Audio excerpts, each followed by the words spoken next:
Nous avons, ma foi, 3 personnes intéressantes, puisque nous avons un juriste, un financier et quelqu'un qui est dirigeant d'entreprise.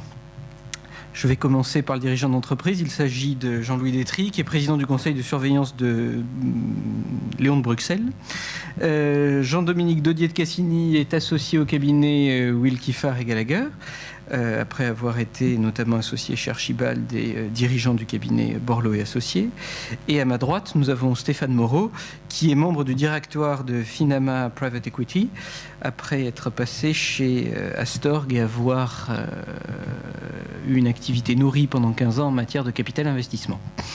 Non pas le sort des dés, mais la décision commune fait que nous allons d'abord attaquer le thème du pipe, traité justement par Stéphane Moreau. Nous verrons après avec Jean-Dominique Daudier de Cassini toute la problématique du restructuring, puis nous allons mélanger ces 2 problématiques avec notre dernier orateur qui va nous parler d'une situation de ce pipe avec du restructuring. Messieurs, je vous laisse la parole. Donc, ce que je vous propose, c'est tout d'abord de faire un petit tour d'horizon de ce qu'est le pipe aujourd'hui, ce qu'il est en France, et puis de bavarder quelques minutes sur un exemple de pipe qu'on a pu faire, qui fait une société cotée qui s'appelle la SIAT. Donc, le pipe aujourd'hui. Donc, quelle est la problématique? Donc d'abord, ce qu'est un pipe par rapport par une opposition au P2P, donc déjà là, enfin, vocabulaire assez classique et assez abscon quand on démarre, finalement c'est simple, un P2P est un retrait de cote, donc on parle d'une société qui est cotée et qui ne va plus l'être. Un pipe a la caractéristique d'être une société qui reste cotée. Alors quel est l'intérêt de parler ensemble d'opérations cotées quand on est non coté? Quand on a un fonds d'investissement coté, c'est que justement la caractéristique du pipe, c'est de faire un investisseur non coté qui a des caractéristiques liées à sa structure de capitaux et son mode d'organisation interne qui sont très différentes de celles d'un investisseur institutionnel qui investirait dans du coté dans une logique de liquidité. Donc aujourd'hui, la problématique des PME cotées est à mon avis assez caractéristique d'un certain nombre de données qui laissent penser que les pipes devraient se produire dans les années qui viennent. La première, c'est qu'on assiste à un désintérêt structurel des gestionnaires classiques de SICAV pour les sociétés ayant de petites capitalisations. Alors, une des raisons, il y en a beaucoup qui expliquent ce désintérêt, c'est le phénomène de consolidation des bourses européennes qui fait qu'aujourd'hui, les gestionnaires ont des univers de référence qui sont beaucoup plus larges, qui sont toute la zone euro. Et donc, mécaniquement, ils ont tous remonté leur exigence en termes de capitalisation minimale. Et il y a très peu de gérants qui s'intéressent dans une logique d'investissement de liquide aux sociétés cotées. Donc on a là toute une population de sociétés qui est importante. 55% des sociétés cotées en France ont une capitalisation qui est inférieure à 100 millions d'euros, qui se retrouvent avec des problématiques pas faciles à adresser, qui consistent finalement à dire qui peut aujourd'hui être investisseur à long terme dans la société, donc qui peut acheter du papier ou qui peut souscrire à une notion de capital. Donc cette problématique-là est très caractéristique. Elle est d'autant plus importante qu'on a aujourd'hui un certain nombre de sociétés cotées qui sont introduits parce qu'elles avaient des projets. Généralement, une société qui vient en bourse, c'est pas simplement parce qu'un actionnaire qui veut céder des titres, mais c'est aussi parce qu'elle a un projet industriel qui nécessite un besoin de capitaux. Ces projets industriels ont été plutôt faits dans des périodes d'économie se portant bien, un retournement conjoncturel. On a aujourd'hui un certain nombre de sociétés qui sont surendettées et qui ont donc un vrai besoin d'augmentation de capital et une difficulté à ce que la bourse lui rapporte une réponse structurante. Donc on a aujourd'hui des PME ayant des capitalisations boursières inférieures à 5 millions d'euros, plutôt trop endettés et souhaitant ouvrir leur capital. C'est là où la logique du pipe va commencer à apparaître, en disant qu'il y a une place pour un investisseur non coté. Alors, on a toujours un peu tendance à dire pipe versus P2P. Alors donc j'ai essayé très rapidement de vous montrer que le P2P n'était pas un pipe et n'a strictement rien à voir. Donc le P2P est une cession. Il faut savoir qu'il y en a peu qui se passent en France.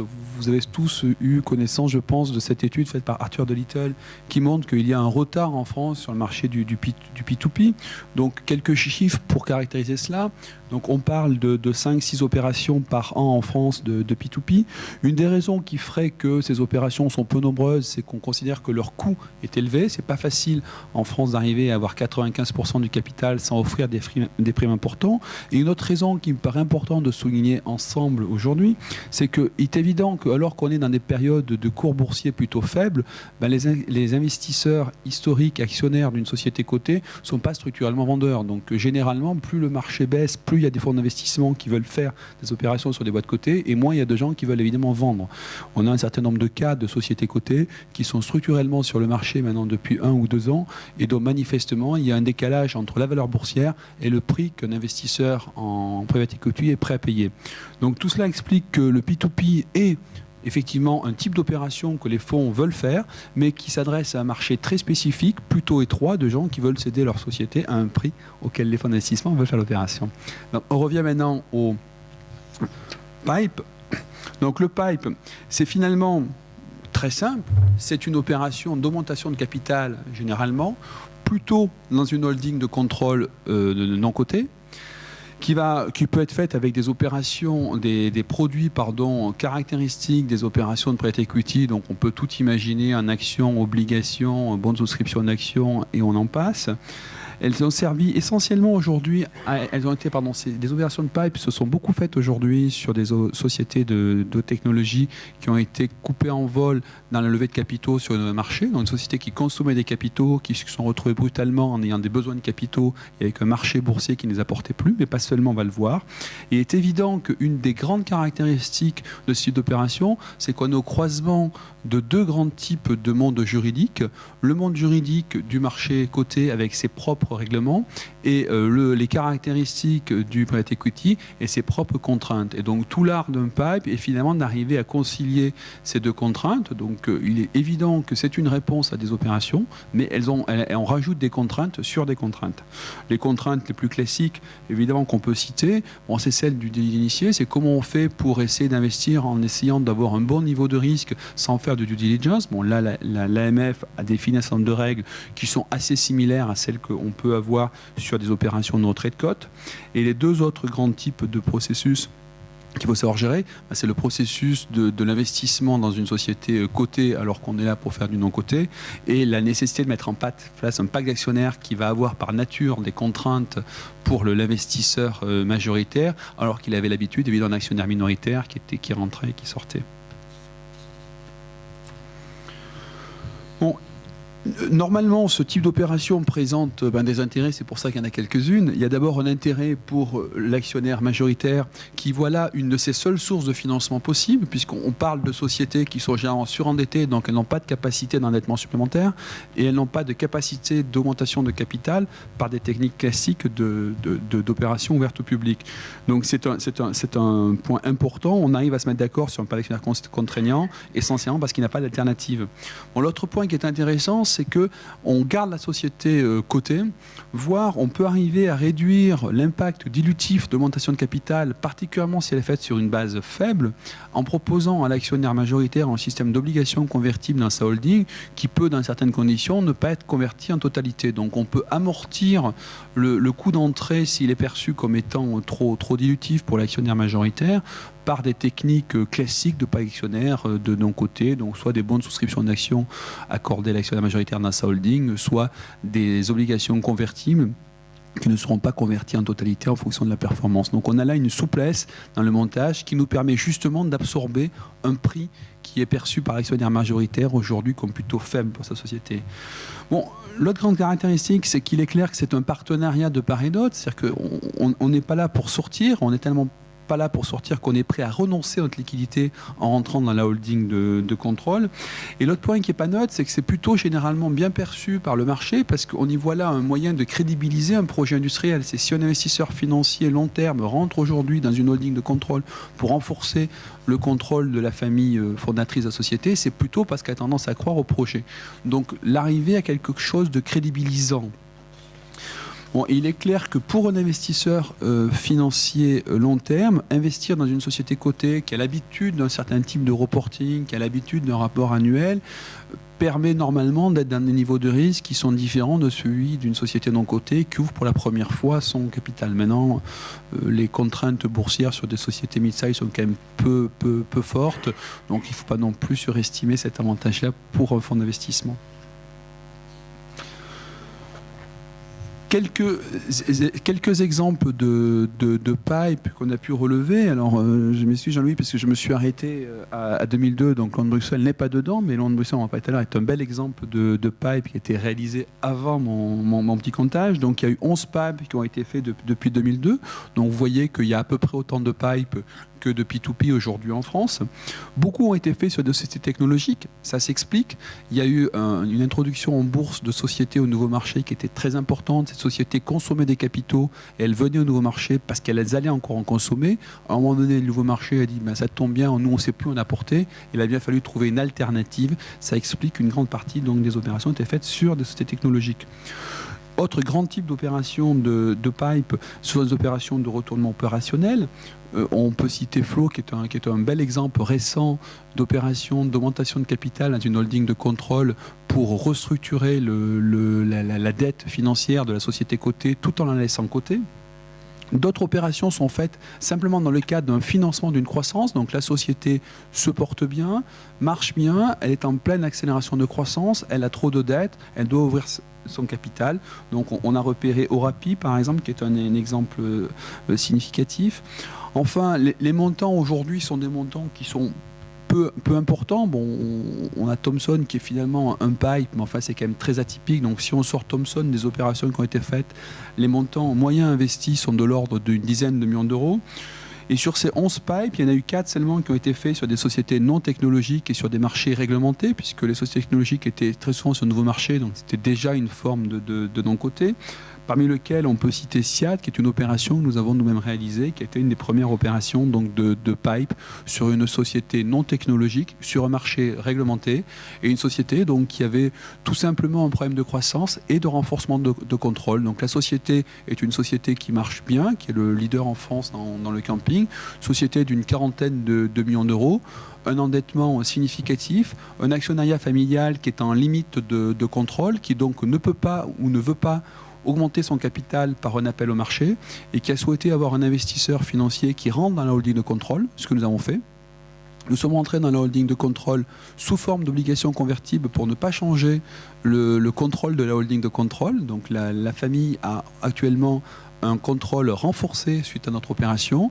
Cette obligation convertible que nous avons souscrit a permis une augmentation de capital de la société SIAT qui est donc toujours cotée. Donc à la fin de la journée, la holding de contrôle a bien renforcé son contrôle familial. Il n'y a pas eu de changement des instances de direction de la société. Donc il ne s'agit pas d'une prise de contrôle par le fonds d'investissement que nous représentons.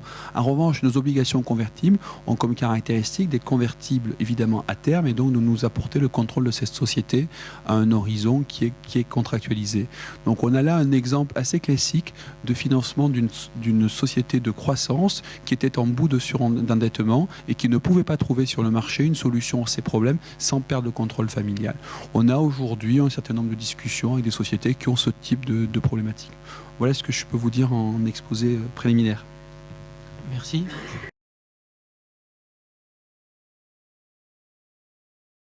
Alors, maintenant qu'on a présenté un pipe, on va voir ce que c'est qu'une opération de restructuration. Alors, j'ai élargi un petit peu au LBO parce que le pipe et les investissements dans des sociétés de ce type, c'est un peu une opération de restructuration de LBO avec des contraintes complémentaires que Stéphane nous a rappelées, qui sont toutes les contraintes liées à un marché boursier, c'est-à-dire un problème de confidentialité et un problème de délit d'initié et un problème de transmission de l'information, et puis une lourdeur. On verra avec Jean-Louis tout à l'heure les opérations qui se sont passées au moment de la prise de contrôle de Léon de Bruxelles avec le timing que ça a imposé, et Et puis, troisièmement, effectivement, des pactes d'actionnaires qui sont difficiles à mettre en œuvre. Mais on va revenir sur des opérations de restructuration un peu classiques, parce que, en fait, on s'aperçoit toujours, on parle toujours de crise, mais quelle crise? Parce que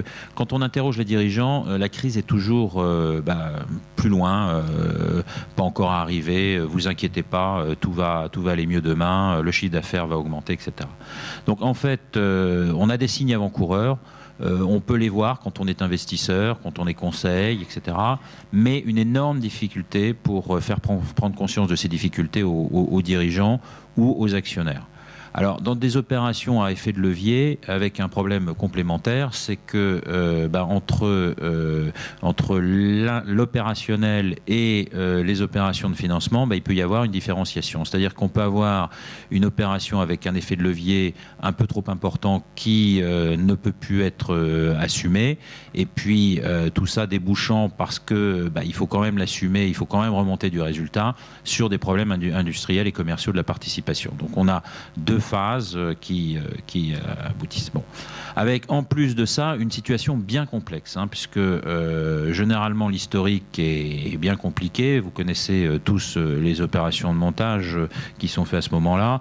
Stéphane en a vécu un certain nombre, j'en ai vécu à ses côtés un certain nombre, où les bagarres entre actionnaires, le passé, etc., avaient quasiment autant d'influence, voire plus, que l'exploitation courante. Avec en plus, dans des situations de crise, un phénomène énorme dont on ne se prend pas conscience au départ, c'est un problème de schizophrénie. En fait, le dirigeant d'entreprise, le dirigeant de la participation devient assez rapidement schizophrène.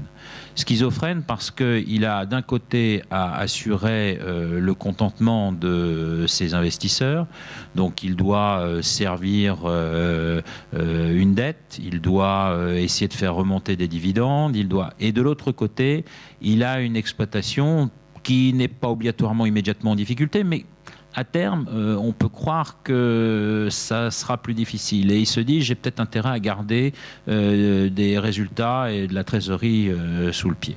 Donc, effectivement, on a une position assez schizophrénique et plus on va aller vers les difficultés, plus cette position va être difficile pour lui, et vous aurez à un moment ou à un autre un clash obligatoire.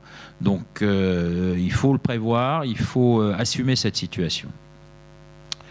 Alors, dans une période de difficulté d'une entreprise, je considère, pour en avoir vécu un certain nombre, il y a toujours deux phases. Il y a toujours deux phases, et ces deux phases, on peut les comparer exactement à l'organisation d'un hôpital.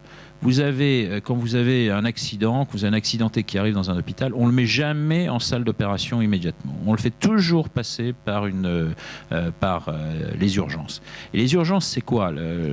C'est en fait un espace où, d'un côté, on va établir un pré-diagnostic qui sera aussi rapide et aussi complet que possible, et on va en même temps que ce diagnostic maintenir les fonctions vitales de la société. Quand une entreprise arrive en crise, sachant qu'elle arrive en crise très tard, puisque les dirigeants ont mis du temps à s'apercevoir qu'elle était en crise, ont utilisé un certain nombre de mécanismes pour retarder la crise, notamment de trésorerie, et on arrive à un moment où la crise est patente, on ne peut plus l'éviter, et il faut gérer l'urgence. Donc il faut gérer en fait les fonctions vitales de la société. Les fonctions vitales d'une société, c'est le cash.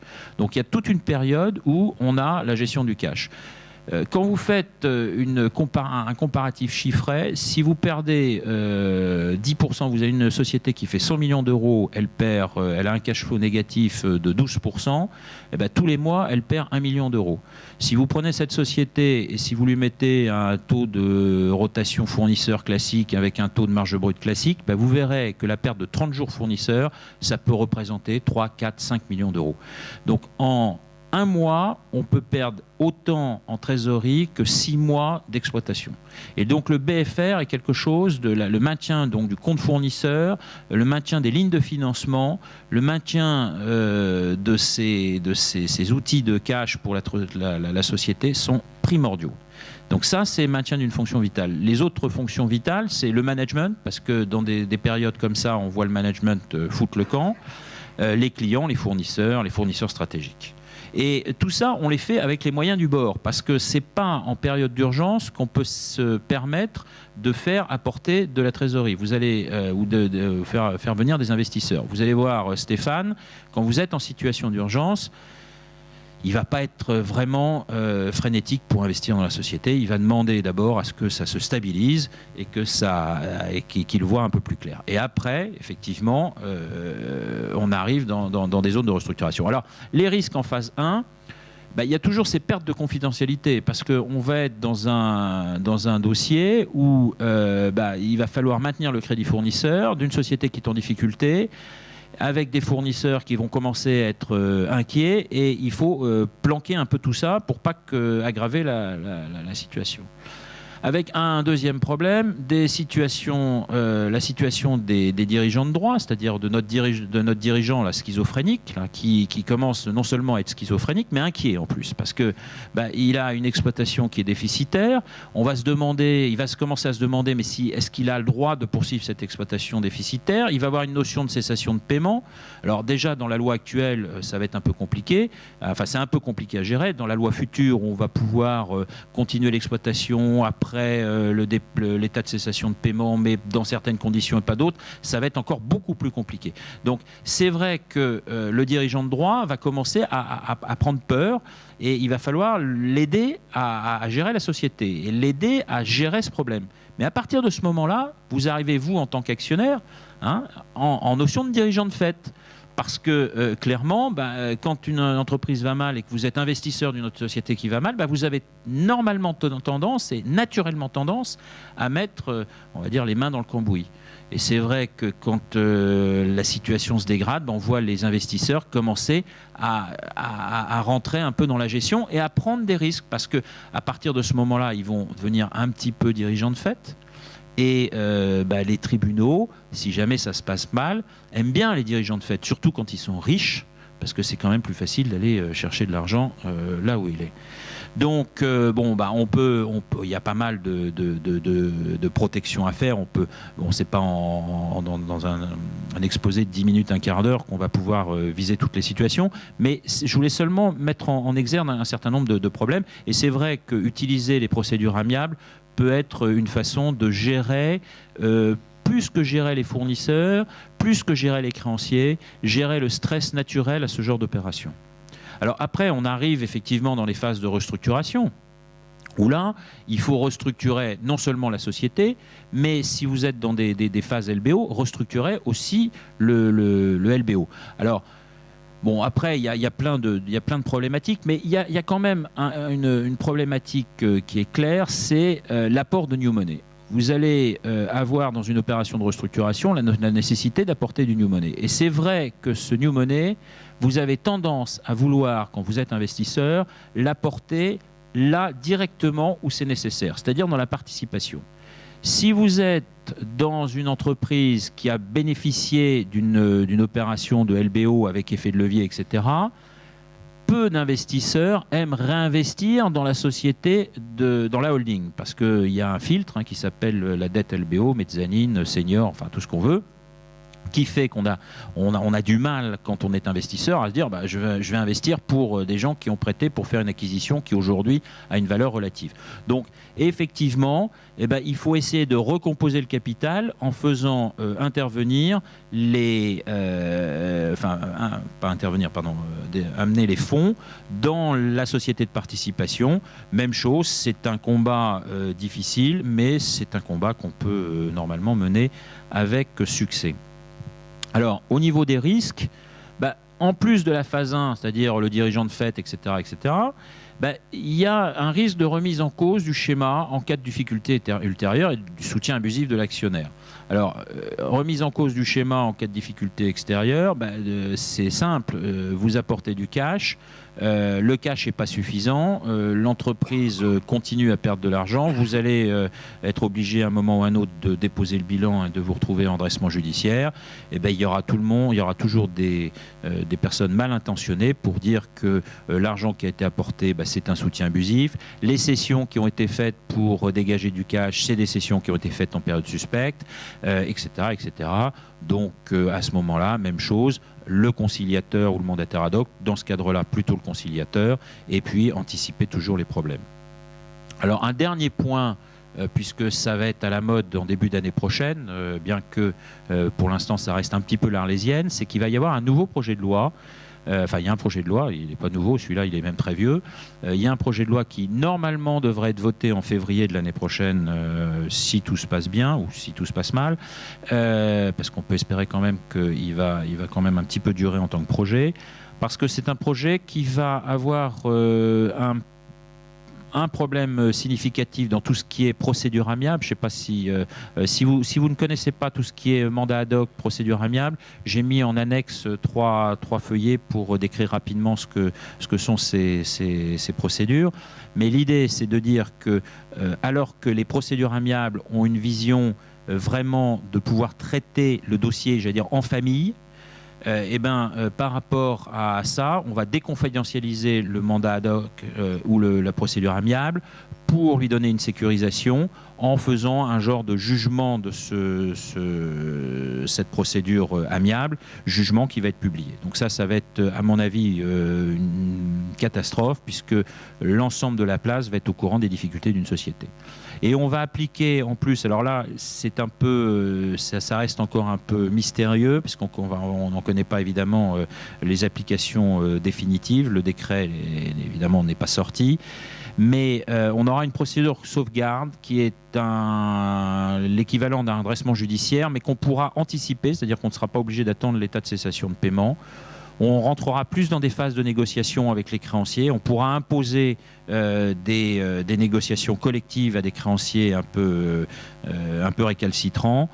Un lointain parent en fait du Chapter 11 américain, sachant que le Chapter 11 américain n'est quand même pas basé sur les mêmes critères économiques, et que je pense que cette procédure de sauvegarde n'aura pas la force de ce Chapter 11. Voilà, quelques rapides points sur ce que peut être un LBO en crise ou un montage d'acquisition en crise. Bon, maintenant, effectivement, la vérité est sur le terrain, et là, je pense que le voisin de gauche, il est tout désigné. Merci Jean Do. C'est le surnom de Jean-Dominique Daudier. Je veux dire que sans lui, je n'aurais jamais rien pu faire. Et en plus, je m'aperçois que j'ai fait un pipe sans le savoir. Il y avait un personnage de Molière, Jourdain, qui faisait de la prose. Moi, j'ai fait un pipe sans le savoir il y a 2 ans et demi. Alors, je vais vous expliquer un petit peu comment ça s'est passé. Bon, moi, je suis un peu un metteur en musique, disons, dans toutes ces opérations, et j'en connais beaucoup moins que Maître Daudier ou que Stéphane Moreau. Mais mon rôle, c'est justement d'essayer de prendre un peu toute cette puissance d'organisation et de réflexion, et d'essayer de mettre tout ça en musique pour que ça marche. Alors, j'interviens dans les affaires en difficulté. Là, je parle de Lyon de Bruxelles. J'ai fait d'autres opérations avant, de retournement. Pour l'instant, tout s'est très bien passé. Affaires qui ont été recédées ensuite. Alors, dans Lyon de Bruxelles, c'était une affaire sur laquelle il a fallu que je prenne ma décision d'acquisition dans la journée, puisque j'ai rencontré l'éventuel cédant un matin à 7h30 au Trocadéro. Comme il est dans la salle, il confirmera l'heure, mais à 7h30 du matin. Et le soir, j'avais acquis un petit bloc de contrôle, un petit peu moins de 15% du capital, le reste étant extrêmement dispersé. Et je savais que l'affaire avait commencé à avoir des problèmes dans le développement, des problèmes avec une dette, en particulier une obligation convertible de l'ordre de 19,5 millions d'euros, 20 millions d'euros, disons, qui pouvait poser problème en fonction de l'évolution du cours boursier, puisque par définition, les obligations convertibles ne convertissent pas si le cours ne leur convient pas, ce qui est logique. Et donc, ce qu'on espère être du capital devient de la vraie dette. On a parlé tout à l'heure, je n'ai pas mis dans la lourdeur de l'environnement boursier en période de crise, c'est-à-dire que quand on veut gérer des opérations, faire des négociations, etc., on est très gêné en fait quand l'affaire est cotée. Parce que, je vais prendre un exemple, mais Par exemple, si vous êtes en mandat ad hoc, c'est-à-dire en négociation amiable, hein, monsieur Bons-Office, un mandataire ad hoc qui essaie de trouver des solutions pour discuter et arranger les choses. Et vous avez l'AMF, le tribunal de commerce, qui dit que c'est confidentiel. En aucun cas, c'est secret, c'est pénal, ou je ne sais quoi tout de suite. On emploie des grands mots qui font peur aux dirigeants. Interdiction de révéler l'existence de ce mandat. Et puis, 3 minutes après, ou 1 heure après, l'AMF vous dit qu'il faut absolument immédiatement dire qu'il y a un mandat ad hoc, puisque... Alors, c'est très compliqué, donc il faut arriver à gérer tout ça, à faire emboîter des choses qui sont contradictoires. Il faut dire qu'à l'heure actuelle, la réglementation de l'autorité de marché, je crois, et la réglementation enfin, autour du tribunal de commerce, parfois se contredisent, se catapultent. Donc, il faut arriver à trouver des solutions et à informer sans informer tout en informant. Ça, c'est difficile. Bon.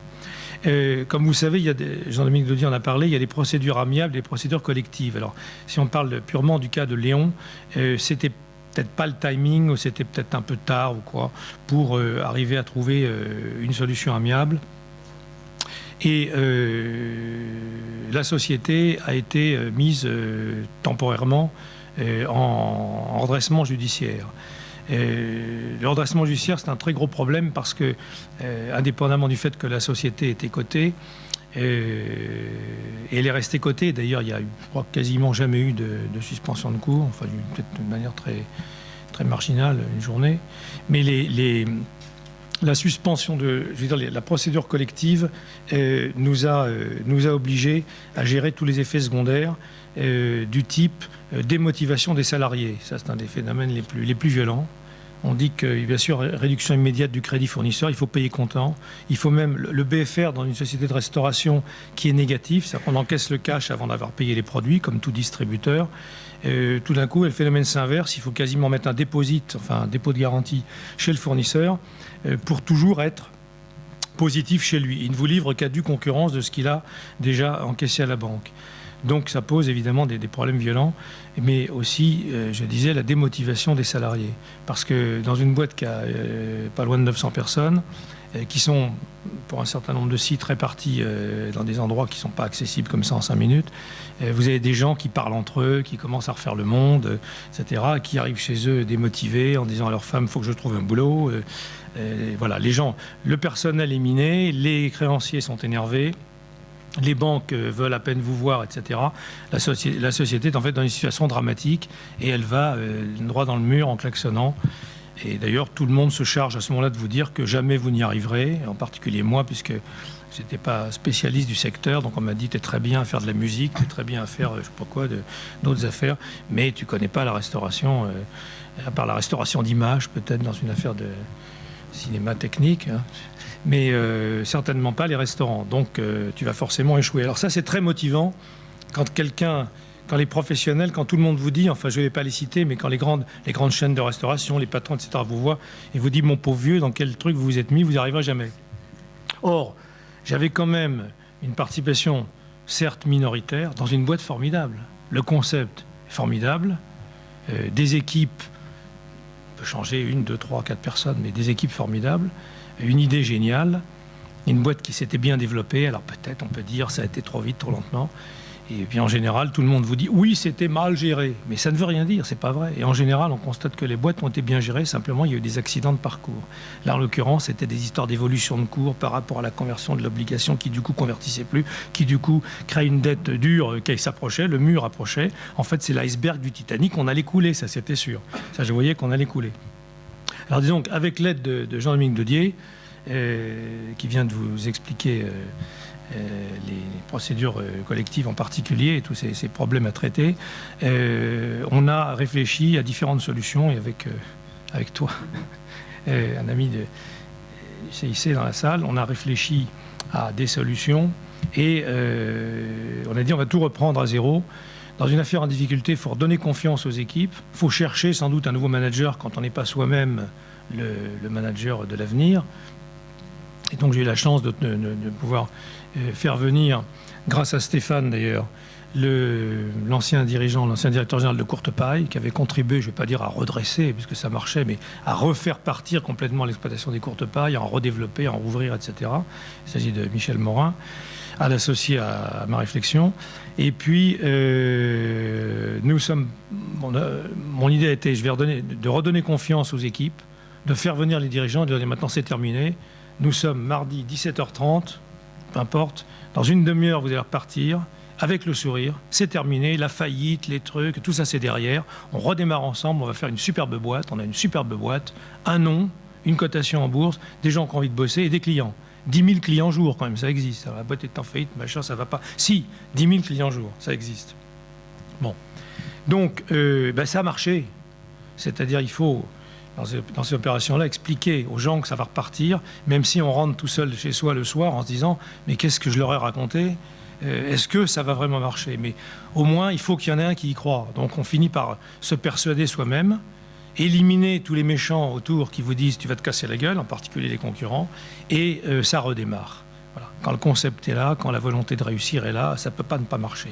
C'est ce qu'on se dit tous les jours. Alors, il fallait renégocier la dette, quand même, trouver des solutions, et c'est difficile, évidemment. Donc, on a, bien sûr, trouvé des aménagements avec les banques.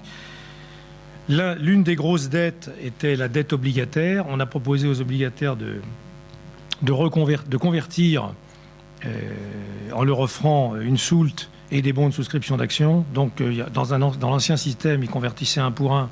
On leur a proposé de convertir 1 pour 104, enfin, peu importe le multiplicateur. L'idée étant d'absorber les pertes, de faire une réduction de capital, donc ce qu'on appelle le coût d'accordéon, suivi de l'augmentation de capital pour que je puisse prendre la majorité large, et de donner aux anciens actionnaires, entre guillemets, c'est-à-dire au marché, au public, après discussion avec l'AMF, de donner de l'ordre de 20% du capital aux anciens actionnaires, marché, j'entends, public, de donner environ 20% aussi aux obligataires. Je ne vous cache pas que quand les obligataires ou leurs représentants, ce qu'on appelle leurs représentants de la masse obligataire, m'avaient dit que d'après ses calculs, il avait droit à 140% de la société, je lui avais dit, bon ben merci, on n'a plus rien à se dire, parce que d'abord, ça sera difficile de partager le gâteau en 140%, mais je ne vois pas où est ma place. Donc, c'est un décret, il faut que vous preniez entre 20 et 25%. Et en l'occurrence, ça s'est terminé à 20%, puisque 70% de l'obligation a converti. La conversion de l'obligation a entraîné de la création de fonds propres, enfin, peu importe, les comptables connaissent ça mieux que moi, c'est une espèce de prime d'émission en quelque sorte, ça a reconstitué les fonds propres, et surtout la dette après toutes ces opérations, et une autre opération importante qui est le retraitement des crédits baux, a permis de passer de 57 millions d'euros au moment où je m'occupais de l'affaire, en direct, à 13 millions d'euros. C'est-à-dire on a divisé la dette nette, enfin la dette nette, j'entends dette financière nette, par 4. Ce n'est pas un miracle, c'est simplement parce qu'il y a une grosse partie de la dette obligataire qui est devenue 20% du capital, post toutes opérations.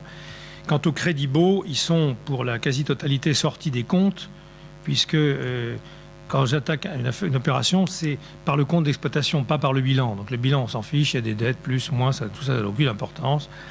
Une société, ça marche par les flux et ça marche par les comptes d'exploitation. Ce qui crée le flux, c'est l'exploitation. Donc, il fallait que l'exploitation soit positive. Or, il y avait une douzaine de restaurants dont tout le monde disait qu'ils sont mauvais. Ben, il suffisait de dire qu'ils sont bons, c'est tout. C'était un décret. Pour qu'ils deviennent bons, comme les coûts matières, les coûts de personnel, quelqu'un qui connaît très bien ça ici, ils sont tous à peu près homothétiques de restaurant en restaurant. Il y a petits effets de seuil, mais et le gros point noir, c'était les loyers de crédit baux. Eh bien, il fallait attaquer le problème à l'envers, c'est-à-dire par le compte d'exploitation. Et donc, j'ai été voir les crédits bailleurs en leur disant comment on fait. On retraite les crédits baux, on en a reparlé.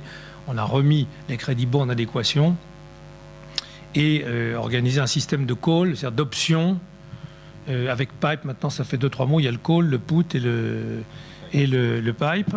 Donc, on a inventé le call sur l'immeuble. C'est-à-dire qu'un immeuble qu'on paye 1 euro après 10 ans de crédit bail, payant un loyer plus faible pendant 10 ans, 8 ans, enfin le temps qui restait, il serait que la valeur résiduelle était non nulle. Et donc je leur ai dit, je voudrais le call, s'il vous plaît. C'est le seul mot que je connais en anglais. Et vous n'avez pas le put. Vous ne pouvez pas me forcer à l'acheter, mais moi je peux décider de l'acheter. Mais seulement prendre la décision, nous, de notre côté, ou ne pas. Ce qui fait que c'est déconsolidant, cette valeur résiduelle est déconsolidante. Et par la magie de la comptabilité et la magie des financiers, et il se trouve que la partie de la somme des loyers est déconsolidée aussi, parce qu'elle est dans un ratio, peu importe. Du coup, 14 des 15 bâtiments qu'avait Lyon de Bruxelles en crédit bail ont été déconsolidés. Il en reste un qui est Rony, Morny-sous-Bois, parce que le loyer restait à un niveau normal. Voilà. Donc, en conclusion, c'est comme ça qu'on a réduit la dette de 57 millions à 13 millions d'euros, et que simultanément, les comptes d'exploitation, même des restaurants dits moins bons, sont redevenus contributeurs de cash positif ou largement bénéficiaires. Et c'est avec ce projet que j'ai pu me présenter devant le tribunal de commerce en disant « je conserve tous les salariés », sauf 2 abrutis qui essayaient de monter un plan contre moi. Alors ça, ils étaient morts. Bon, c'est pas la peine. Pardon. Ils étaient morts. Ils sont toujours vivants. Mais ils font ce qu'ils veulent. Ils sont peut-être là. Bravo, bonjour. Sont-ils dans la salle? Ils ne sont pas là. Mais c'est pas grave. Ils pourraient être là. Ce serait très, très sympathique. Et puis, donc, présenté devant le tribunal en disant toutes mes exploitations sont positives. Je conserve le personnel, j'ai négocié avec les banques qui sont ravis, et récemment des banques nous ont dit mais c'est très bien, on est ravis que vous soyez là.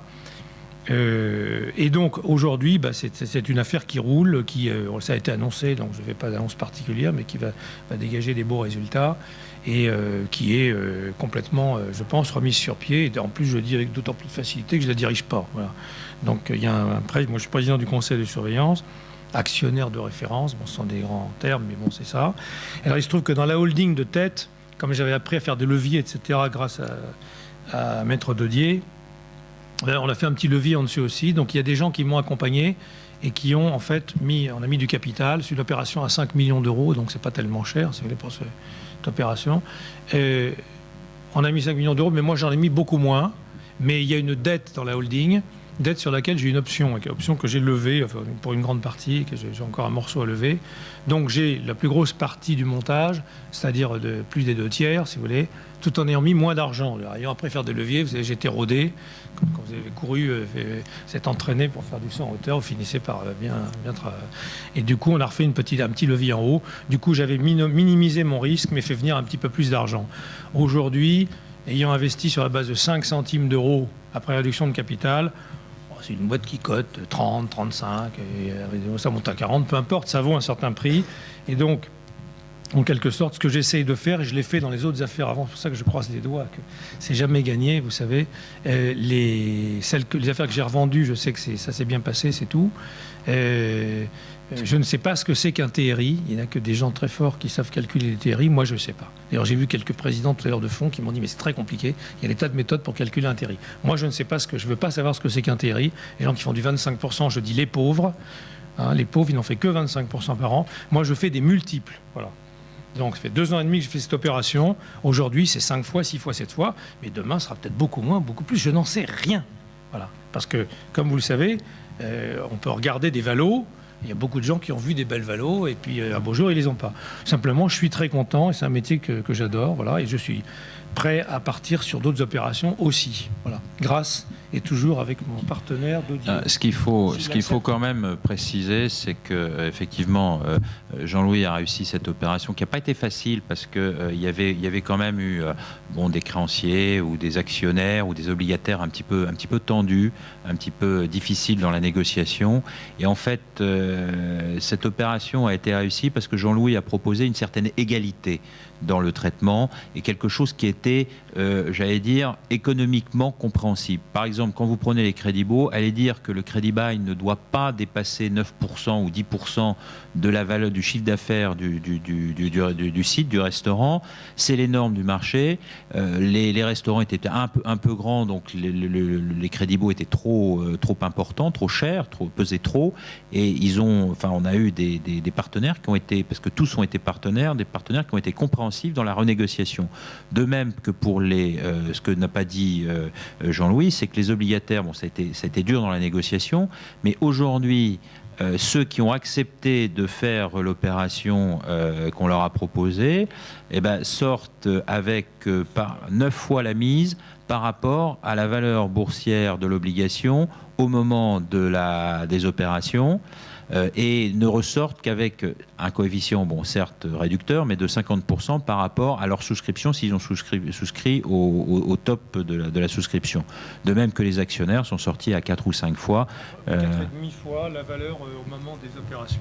Alors, donc un actionnaire qui aurait acheté les actions au moment où ça n'allait pas bien, bon, je ne parle pas d'avant, au moment de l'introduction en bourse, mais qui aura acheté des actions sur le marché à ce moment-là, un an et demi après, avait 4 fois et demi sa mise, à 350% de plus-value. Et Jean Do le disait, Maître Daudier, les obligataires, eux, qui auraient acheté, disons, une obligation, avaient un an et demi après 9 fois la valo et pouvaient la recycler sur le marché. Alors il se trouve que l'obligation, il en reste un petit peu, donc j'ai demandé à ce qu'elle soit, j'ai proposé aux obligataires qui ne convertissaient pas, ça a été voté dans le contrat obligataire et accepté, c'est hors plan ça, et ils sont remboursés à partir de 2009. Donc il y a une dette dans les comptes de Léon, dans les 13 millions d'euros, qui est de 5,8 millions et qui est remboursable à partir de 2009 sur 6 ans par un sixième égalitaire, 6 fois. Et taux d'intérêt 0,1%. Donc en fait, c'est une dette complètement poussée. C'est peut-être pas pour être méchant avec les obligataires qui venaient pas, c'était pour leur dire venez absolument et devenez actionnaire. Ils l'ont pas fait, très bien, c'est moins dilutif et tant mieux. Mais c'était l'objectif à l'époque, c'était vraiment de forcer le désendettement par tous les moyens de l'affaire et le redémarrage économiquement sain, en particulier avec des loyers plus faibles, comme on l'a expliqué. Aujourd'hui, la boîte est entre bonnes mains, il y a le meilleur de la place pour diriger, il est fortement stock optionnisé, c'est ça qu'on dit. Il est très motivé, il est heureux, voilà, bon, ça roule. Et c'est vrai que c'est une belle opération. C'est le dream story, mais après coup. Hein. Pendant, on rit pas tous les jours. Hein, quand même. Il nous reste à peu près 10 minutes. Dominique de la Vallée du CIC qui est là se souvient aussi. Juste avant de passer les micros, les tourner vers la salle, je crois qu'on voudrait parler un petit peu à ma droite des autres situations spécifiques. Non, c'était simplement pour répondre à votre première question sur qu'est-ce que c'est qu'une situation spéciale. Je crois que c'est le terme utilisé par la conférence. Et donc là, on a vu un exemple à travers le pipe. On a vu ce qu'était un pipe donc en matière de restructuration. Donc on a l'habitude, quand on parle avec Jean Do, d'avoir une typologie qui nous est propre, que je vous propose de partager, qui consiste à dire finalement une opération spéciale, c'est quelque chose qui n'est pas un LBO classique. Donc un LBO classique, c'est un vendeur, c'est une banque d'affaires, c'est un mémo de banque d'affaires qui est très bien fait, une société qui a un historique de rentabilité et beaucoup de fonds qui, par nature, se sentent une capacité à arracher cette société et à la gérer. La différence entre les fonds va se faire essentiellement sur le prix de transaction. Les opérations spéciales vont pouvoir être, à mon avis, segmentées très très vite entre grandes catégories. Donc on va avoir tout d'abord des opérations spéciales de restructuration industrielle. Jean-Louis nous disait tout à l'heure que justement Léon n'était pas une opération de restructuration industrielle puisque les restaurants dégageaient tous de l'argent au moment où il s'est intéressé au dossier. Donc il y a un certain nombre d'opérateurs sur la place. Ils sont très peu nombreux en France par rapport à ce qu'on voit aux États-Unis, qui s'intéressent à des sociétés qui, soit structurellement, ce qui là relève vraiment du courage managérial, soit conjoncturellement, perdent de l'argent en exploitation. Donc où il y a un vrai sujet de restructuration industrielle et d'adaptation d'une structure de coût, un chiffre d'affaires qui n'est pas celui qui devrait être. Ces opérations-là sont particulièrement dures à monter pour des financiers qui n'ont pas forcément des expertises managériales élevées. On a pris un autre type d'opérations de restructuration qui sont des opérations de restructuration financière. Donc Léon de Bruxelles est un très bel exemple de réussite de restructuration financière où on a finalement une société qui gagne de l'argent, qui a le seul problème, c'est qu'il y a trop de dettes. On a aujourd'hui de gros sujets d'opérations spéciales. Jean Do, on a fait une rapide allusion sur des LBO qui n'ont pas bien tourné, qui sont tout simplement des sociétés qui ont soit été payées trop cher, soit qui ont subi un effet de levier trop important, soit qui connaissent conjoncturellement une baisse de rentabilité et qui se retrouvent avec un problème de dette qui n'est pas du tout adapté à la rentabilité actuelle de la société. Donc c'est un autre grand type de restructuration financière qui est aujourd'hui un des cas les plus fréquents d'opérations spéciales. Enfin, il y a un autre grand type d'opérations spéciales. On a pu en regarder un certain nombre ensemble avec Jean Do. Ce sont des opérations où il y a une complexité actionnariale, où en fait on a une logique de contentieux entre actionnaires qui est finalement un petit peu le résultat de la vie des affaires. On ne s'entend pas toujours tous ensemble et donc qui vont par nature rendre le processus de cession moins fluide. Et on s'aperçoit que finalement aujourd'hui le droit des affaires, mais enfin, je suis sûr que Jean Do en parlera beaucoup mieux que moi, c'est suffisamment complexifié pour qu'un certain nombre d'actionnaires minoritaires aient une capacité de pression sur un processus de cession et puissent peu ou prou le bloquer. Et donc, il y a une difficulté pour un acquéreur qui s'intéresse à un actif, qui s'est à peu près mis d'accord sur le prix de l'actif pour essayer de réaliser l'opération. Et Jean Do, est-ce que ma typologie te paraît toujours d'actualité ? C'est complètement d'actualité. Ça, c'est clair que les LBO en crise, on en voit beaucoup. Des problèmes d'actionnariat majoritaire-minoritaire, c'est aussi des situations qui se développent énormément. Les pactes d'actionnaires sont de plus en plus difficiles à gérer, ils sont de plus en plus compliqués, ils sont de plus en plus complexes, et on arrive même parfois à des situations qui n'avaient pas été prévues. Moi, j'ai assisté, je donnerai pas le nom, mais un débouclage d'une OCRA, complètement, avec un résultat complètement inverse à celui qui avait été prévu, parce que la situation avait évolué de façon un peu bizarre, plutôt dans le bon sens d'ailleurs, et résultat, on peut avoir des soucis d'actionnaires, même dans des sociétés qui tournent bien. On discutait tout à l'heure dans la salle, juste à l'entrée de la salle avec Stéphane et Jean-Louis, et on parlait du fait que les situations de crise ou les situations d'euphorie sont toujours des situations un peu éphémères. Il y a la vie de l'entreprise, ça monte, ça descend, ça bouge à chaque fois. Et ça m'a rappelé une petite anecdote. J'étais à l'époque jeune stagiaire dans un cabinet, et j'avais été avec le boss du cabinet à une conférence, je me souviens, c'était au Futuroscope à Poitiers, et il y avait beaucoup de personnes dans la salle qui écoutaient 4 dirigeants expliquer comment ils avaient redressé des sociétés, comment ils avaient réussi à les remettre. Alors il va m'arracher les yeux tout à l'heure. Donc comment ils avaient bien réussi à remettre la société en route. Et puis le dernier intervenant, c'était donc ce jeune avocat qui était un petit peu mal coiffé, pas très bien rasé, et avec une cravate un peu de travers, et qui intervient donc après les 4 et qui dit voyez, en fait, cette salle me fait penser à Saint-Tropez. À Saint-Tropez, il y a des gens qui sont sur le port et qui regardent des beaux bateaux dans lesquels il y a plein de gens avec des belles femmes, des bouquets de glaïeuls, des apéritifs extraordinaires, etc.